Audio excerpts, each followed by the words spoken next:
I've been selling on Amazon for 6 years, built multiple 7-figure stores, and helped over 20 students hit their first 5 to 10K profit months. In that time, I've seen every single mistake you can imagine, lost thousands of dollars learning lessons the hard way, and actually figured out what separates the winners from the 90% who quit. Today, I'm gonna compress all my knowledge of Amazon FBA into 6 minutes. So grab a pen and paper, because what I'm about to share is the difference between you building a profitable business or the 90% who give up. The biggest difference between winners and losers isn't tactics, it's mindset. The point is, most people approach Amazon like solo hustlers, not like business owners. Amazon is a business and you have to treat it that way. I remember when I first started, I was working 16-hour days all by myself and burning myself out because I discovered something that could make me more than a normal job or a brick and mortar business. While I was working that hard without any systems, without any employees, I was barely making enough to cover my rent because I was working harder and not smarter.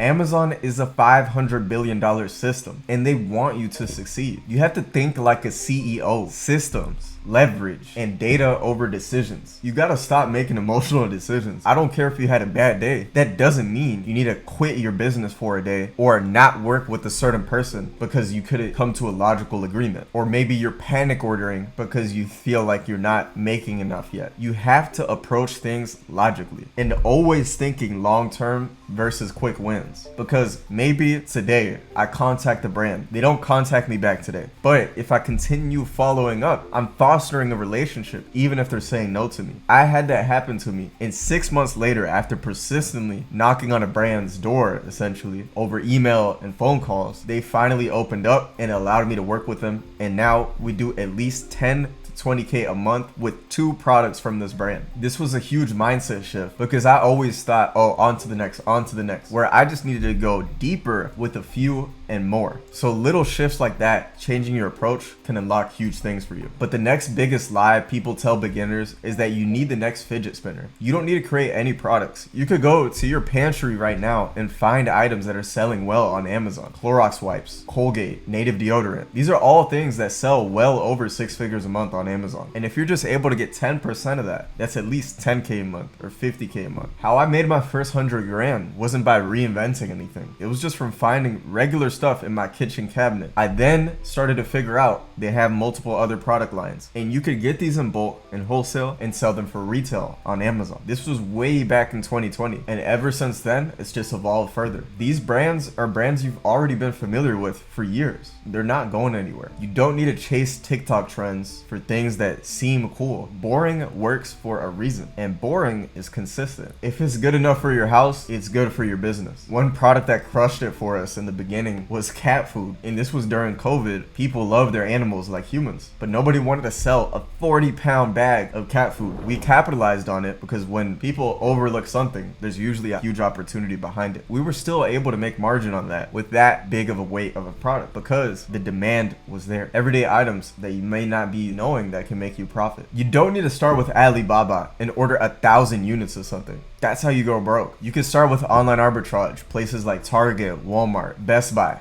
You buy those online and you resell those items for higher on Amazon. Then after you've mastered that, you could move into wholesale suppliers all across the US. So it's smaller quantities and no overseas headaches. When COVID first happened, everybody was scared because they couldn't order from China anymore. When the tariffs happened, the same pattern happened again. And guess what? In both of those events, we were unaffected because they're US suppliers. Another thing is never put more than 30% of your capital into one product. You can test proof of concept with 10 to 20 units of an item, see what sells, and then you can double down after you see it with your own eyes sell out good. From there, you could put 70% of your profits into the winners and 30% into new tests. This is what we call the Hori scale method. While everybody teaches you to go deep on a few items, we go wide on a lot of different items, diversifying ourselves and de-risking ourselves. Tools we use to identify this are things like Keepa and AZ Insight. That helps us make the best buying decisions. Amazon FBA isn't get rich rich quick. It's get rich predictably. Most sellers make profit in the first 30 days, but they don't hit consistency until day 90 and 120. People quit at day 60 when day 90 would change their life. You see this pattern consistently with students. For example, Junior here started off making 4 figures, but now he's making 5 figures. Profit, not revenue, how everybody wants to talk about profit.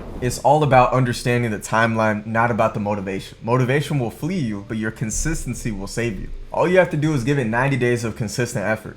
That's it. The difference between $500 a month and $50K a month isn't work ethic, it's systems. From packing at 2 a.m. myself to transitioning into a prep center, that made it so much easier to do this because I don't have to worry about the logistics, packing stuff, managing people to pack boxes. I just outsource that to somebody else. That's when I realized when I was packing myself, I was working in the business instead of on the business. Systems compound. Hustle will burn you out. It's evident here that Amazon rewards consistency and it punishes random hustle. You have to build repeatable processes so that you and your employees just have a clear roadmap to follow. Once a system runs itself, you're building an asset, not trading time. And you could finally look at things from a bird's eye view. Specific systems that's transformed our business has been the implementation of AI and prep centers, because people glorify having your own warehouse, but do you really want to deal with hiring warehouse workers that churn and burn all the time? Because it is an intensive job. Coordinating all the logistics. No, you want people that have experience with that and that handle multiple people so that you don't have to worry about one extra thing on your plate and you can focus on higher leverage things. That specifically transformed my journey, so I wanted to share it with you guys so you don't have to waste years figuring out something that I could just give you the answer to. Look, I just gave you 6 years of trial and error in 6 minutes. Most people will watch this, nod their heads, and go back to whatever they were doing before. But if you're one of the few who actually applies these principles, you're already ahead of the 90% of sellers who will always chase hacks and shortcuts. Amazon isn't complicated. Just pick boring products that people already buy. Run the numbers, start small, and give it 90 days, and build systems that work without you. That's it. That's the whole playbook, summed up in 6 minutes. If you want me to personally guide you through building your own Amazon business, click the first link in the description to book a call with me. See you next week.